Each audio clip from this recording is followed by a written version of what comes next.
Bon dimanche à tous, une petite vidéo sur le marché de la crypto. Alors BTC, vous voyez là, on se dirige vers les 25 000. Donc on avait dit, on est là on est vraiment en bear market sur le BTC.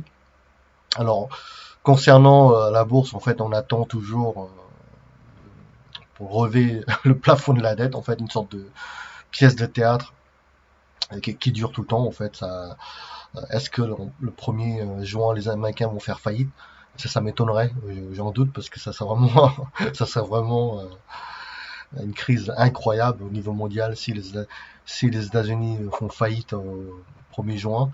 C'est déjà arrivé avant, dans le passé, mais je doute qu'ils vont faire faillite, hein, 1er juin. Et donc ils vont continuer à imprimer de l'argent, d'accord?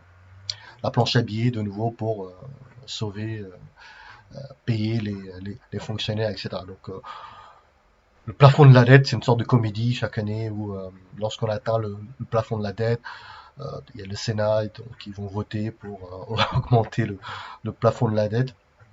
Autant le mettre en mode illimité au lieu de toujours. C'est un peu une pièce de théâtre en fait. Finalement, c'est pour ça que je regarde, mais sans vraiment plus suivre les news sur ça, parce qu'il n'y aura pas vraiment de surprise. Vous voyez, sur la hausse de plafond de la dette. Et donc, ils sont à 30 000 milliards de dettes quand même, hein, aux États-Unis. Et donc, ils s'autofinancent, ils se financent via leur dollar en fait, hein. Monnaie internationale, c'est les autres en fait qui financent leur dette en fait, hein. D'accord? Donc ils rachètent les bons du trésor américain, etc., la Fed. Tout ça, c'est connu depuis des années. Est-ce que ça va durer encore quelques années, sachant qu'il y a les BRICS maintenant qui veulent créer leur propre monnaie, backée avec de l'or, parce que le dollar, il est backé sur rien, hein. D'accord? Donc c'est pas, tout le monde le sait ça. Donc ils ont une arme incroyable, c'est le dollar, une arme économique qui permet aux Américains d'imprimer de la quantité de monnaie de manière illimitée, ce qui est vraiment incroyable. Un privilège je pense que ils vont perdre leur monopole en quelques années. Avec, il y a la Chine qui arrive, hein, la Russie, le Brésil, l'Inde, également l'Afrique du Sud, hein. Il y a beaucoup de pays maintenant qui veulent rejoindre les BRICS.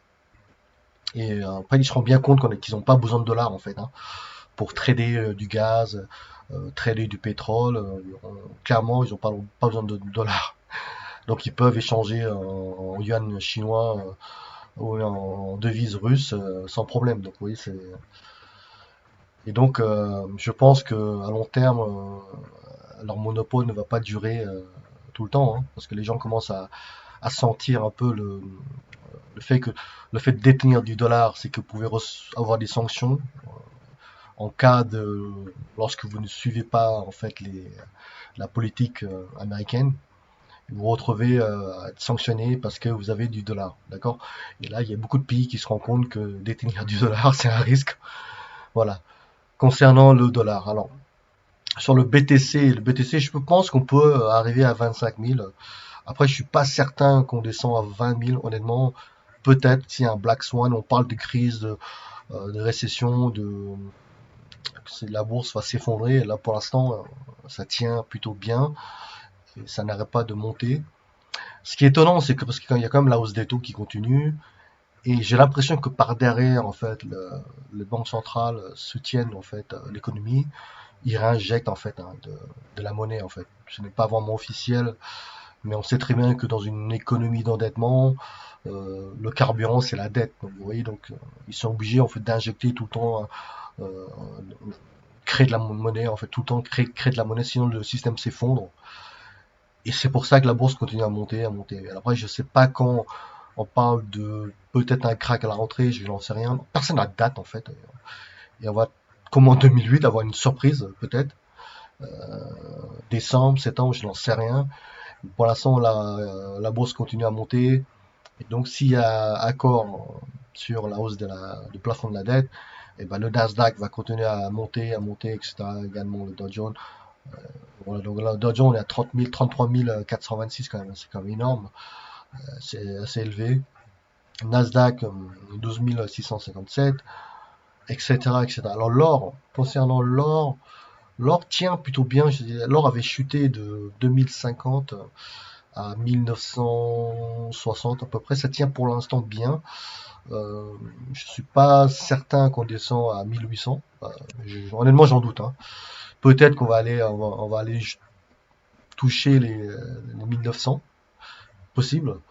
1800, j'en doute vraiment, hein, parce que ça tient. Je pense que 2023-24, l'or va remonter dans les moins 3000 $. Hein. D'accord? Le Brent, récession crise, je pense qu'on va descendre à 60. Possible qu'on se tape les 60, 65, 70. Hein. D'accord? Tout ce qui est Brent. Voilà. Alors, sur le BTC, sur la crypto-monnaie, ici, en fait, Ethereum tient plutôt bien les 1000, ouais, 1800, 1900 en fait, hein, finalement. Est-ce qu'il va descendre à 1500? Ouais, j'en doute, peut-être. Il faudrait voir quel événement va impacter. Alors USDC, vous voyez, ça, on y revient au PEG en fait, un pour un. Bah, on avait bien chuté il y a quelques semaines. Finalement, on revient à 1 $. USDT, ça tient plutôt bien. Stablecoin depuis des années. XRP, ça reste bloqué à 45 centimes. Toujours le procès avec la SEC qui n'est toujours pas réglé. Binance Token, 309. Ils ont un problème aux États-Unis avec les régulateurs, etc. Donc, Binance quitte le Canada. Est-ce qu'ils vont quitter les États-Unis? Je n'en sais rien, mais ça à suivre. Solana, ça reste bloqué dans les 20 $. Étonnant avec Polkadot. Polkadot, c'est un très bon projet, hein, quand même. Mais le prix token, il a vraiment dévissé. C'est quand même incroyable. Concernant Polkadot, vous pouvez faire du staking. Par exemple, le staking de Polkadot sur Revolut, vous avez quand même un intérêt de 11% à l'année, qui est pas mal. D'accord? Après, il y a toujours un risque, hein, sur la baisse du cours. Mais ce qui est vraiment étonnant, c'est qu'on a une grosse correction sur Polkadot. Regardez on avait fait quand même, c'est quand même incroyable. On arrive à 5 $, alors qu'avant on était à 56, d'accord, il y a un an, en 2020, etc. Et là, 5 $ pour Polkadot, ce qui est vraiment étonnant. Pourtant, un très bon projet. Après, il y a des gens qui n'aiment pas forcément Polkadot. Alors, qu'est-ce que j'ai fait alors? J'ai fait une feuille Excel pour vous montrer tout ce qui est crypto 2000 portefeuille en fait. Bon, j'ai bien un E, j'ai écrit en mode un peu en anglaise. Voilà. 2023, alors quel crypto avoir dans votre portefeuille? Ça, c'est juste ma vision, hein, c'est mon avis à moi, à vous de voir. BTC, très, très important. Après, c'est à vous de voir. Ethereum également. Binance Token. Matic, très bon projet. Hein. Polkadot également.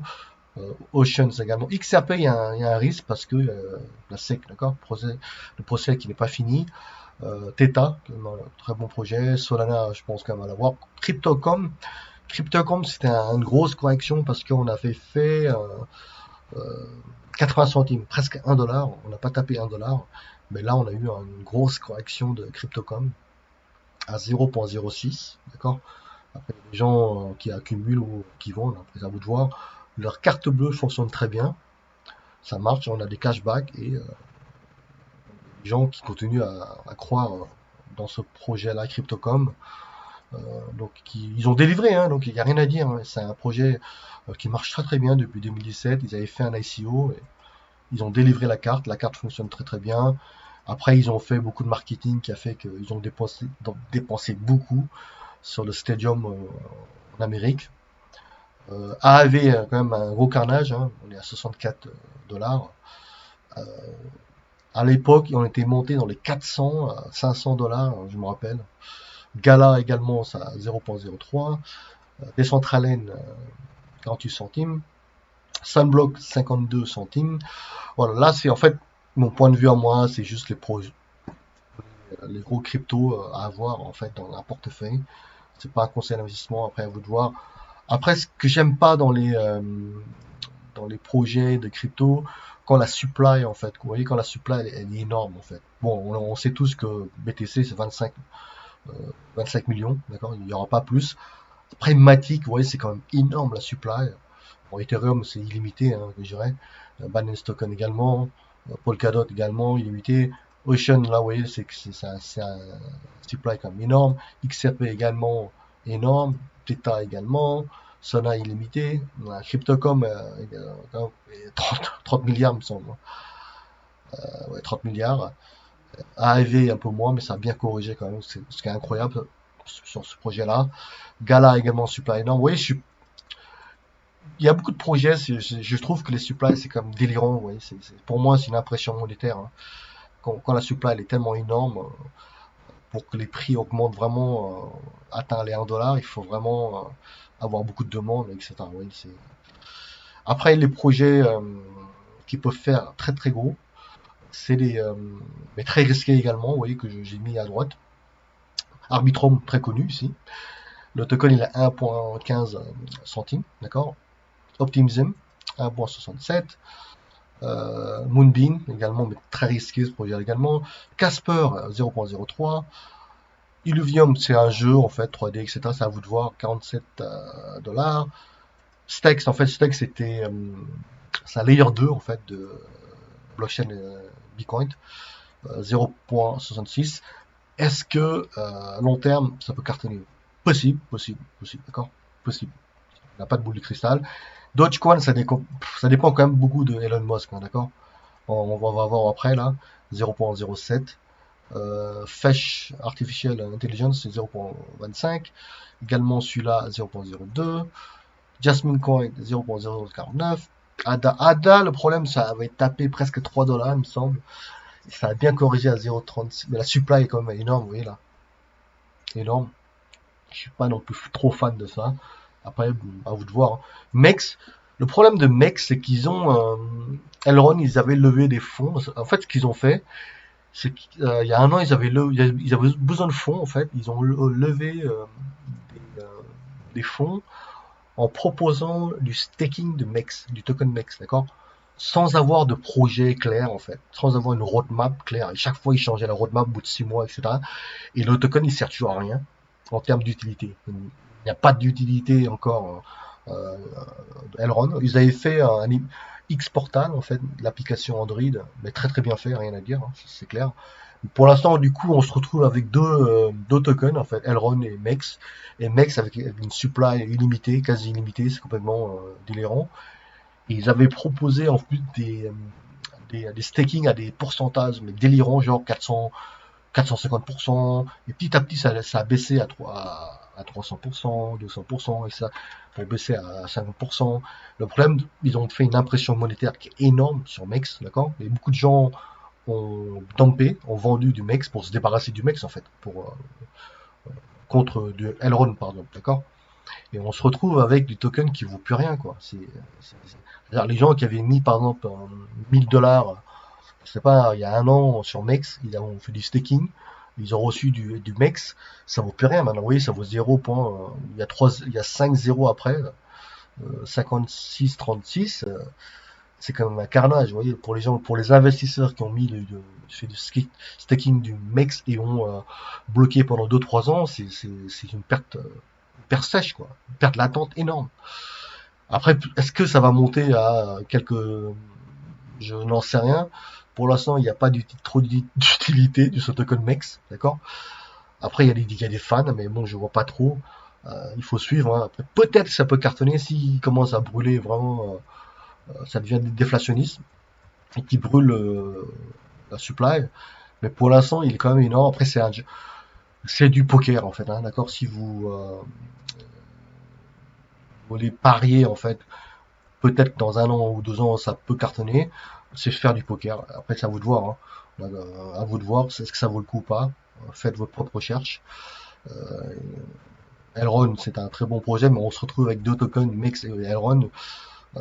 MEX, utilité zéro, quoi. Pour l'instant, je vois pas leur délire, en fait. D'accord? Proposer du token MEX, surtout qu'ils ont déçu beaucoup d'investisseurs en proposant du staking à 450%, 500%. Les gens les malins n'ont pas gardé du MEX, en fait, hein. Dès qu'ils ont reçu du MEX, ils ont vendu du MEX contre du Elrond. D'accord? Ils se sont débarrassés du MEX et ouais, regardez le prix, c'est clair et net, hein. Avax également, supply comme qui est énorme. On est à 14,48 $. Après, il y a des fans de Avalanche, à vous de voir. Tous ces projets-là, ça reste bien sûr très risqué, d'accord? Très risqué veut dire également, c'est possible que dans 2 ans, ça cartonne, hein, on n'en sait rien. Dogecoin, ça peut revenir à 65, peut-être 65 centimes, d'accord? Regardez, le problème de Dogecoin, ça quand même dépend, ça dépend pas mal de Elon Musk, hein. Dogecoin maintenu en vie grâce à Elon Musk, en fait. Vous voyez, donc, d'après le patron de Binance, il n'y a pas trop, il y a des utilisateurs, et ça sur Twitter, comme il dit Dogecoin, mais bon, l'acteur principal, c'est quand même Elon Musk, hein, d'accord, sur Dogecoin. Après, à peut voir s'il faut faire un pari ou pas. Et concernant le Polygon, qui est un très bon projet de Layer 2, Ethereum, il y a eu un bug en fait qui bloque un bug pardon qui bloque 120 millions de dollars sur la blockchain AAVE V2, ce qui est incroyable. Donc il va y avoir un vote en fait pour voir comment ils vont faire ça, résoudre le problème.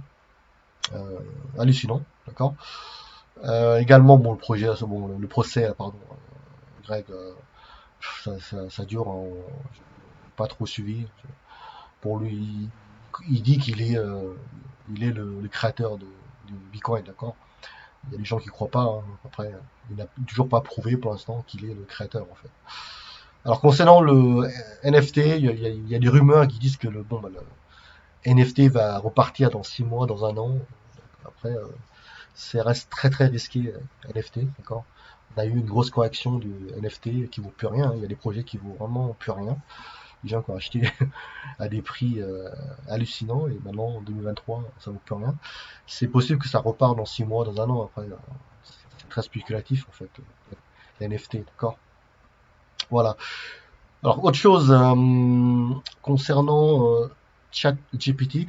ChatGPT, je pense qu'il y a un potentiel quand même qui est énorme. C'est maintenant il est connecté à Internet et donc il pourra tout faire, aller chercher des informations en temps réel. Ce qui est hallucinant, c'est que je pense qu'il y a le potentiel en fait d'utiliser, par exemple, un exemple, hein, je vais donner ChatGPT pour analyser la bourse. Analyser pour vous, faire analyse financière, tout ce qui est Apple, Tesla. Il va pouvoir analyser rapidement les données euh, de telle ou telle entreprise et également la tendance de la bourse également. D'accord. Ce qui est incroyable, c'est que il est capable de résumer, de rassembler des data assez complexes en fait de la bourse et de vous le résumer en quelques lignes.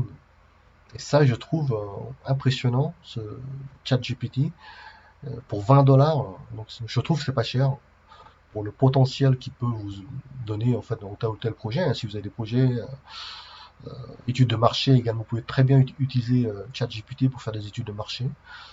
Étant donné que vous pouvez collecter rapidement des données maintenant via Internet, comme il est relié maintenant à Internet, ce qui est vraiment génial. Voilà sur ça, ChatGPT. Alors, concernant le Nasdaq, alors le Nasdaq, bon, on a eu le rallye, là, 33% de Nasdaq, rallye, etc., blablabla. 2023, c'est l'inverse de 2022. Après, l'inverse, après, je n'en sais rien parce que l'année n'est pas finie, d'accord? Après, on parle de marché baissier à la rentrée, je n'en sais rien, hein. Après, ça c'est dur de voir quel niveau shorter en fait. Vous voyez, c'est pas si simple de calibrer le niveau. Est-ce que ça va remonter jusqu'au mois de décembre, après faire un crack à la rentrée? Je n'en sais rien, c'est assez hallucinant en ce moment. Après, moi je pense que c'est important d'avoir, même s'il y a une grosse correction sur l'or, parce que les investisseurs en fait vendent de l'or pour investir dans des obligations américaines, pardon, euh, donc qui rapportent des rendements, parce que l'or ne rapporte pas de dividendes en fait, d'accord? Les gens n'ont pas compris que l'or c'était une assurance contre la baisse en fait de devise en fait. Parce que si vous avez gardé de l'euro en 2014 ou du pound en 2014, vous avez perdu du pouvoir d'achat et de la valeur de votre euro et du pound, d'accord? C'est lui qui a converti du pound ou l'euro en 2014 en or et en silver. Il est gagnant, hein. En 2023, même si l'or fait 1980, 1960, vous êtes gagnant parce que l'or était à l'époque dans le 1100, 150, 1160. Donc, vous êtes toujours gagnant. d'accord? Ça permet de conserver en fait votre patrimoine à long terme. Je dis pas à court terme, d'accord? Parce que l'or est très manipulé à court terme. La baisse actuellement, c'est du déjà vu. Lorsqu'on a eu hausse verticale de l'or à 2050, presque à 2100. On n'a pas fait 2100, mais après on a toujours eu des corrections, toujours eu une baisse de l'or poussée vers le bas après. C'est du déjà vu, hein, ça n'a rien de nouveau en fait. Donc je m'inquiète vraiment pas, hein. DCA sur l'or et l'argent, c'est très très bien, hein. C'est pas un conseil d'investissement. Alors également, bien sûr, je reste toujours accroché sur le BTC, long terme, d'accord? Je suis persuadé qu'on viendra à 100 000. Je sais pas quand. Je pense qu'on reviendra à 100 000. Ce serait 25 millions de BTC quand même. À long terme, je pense que cette monnaie a de l'avenir. D'accord? Sinon, passez un bon week-end à tous. Au revoir.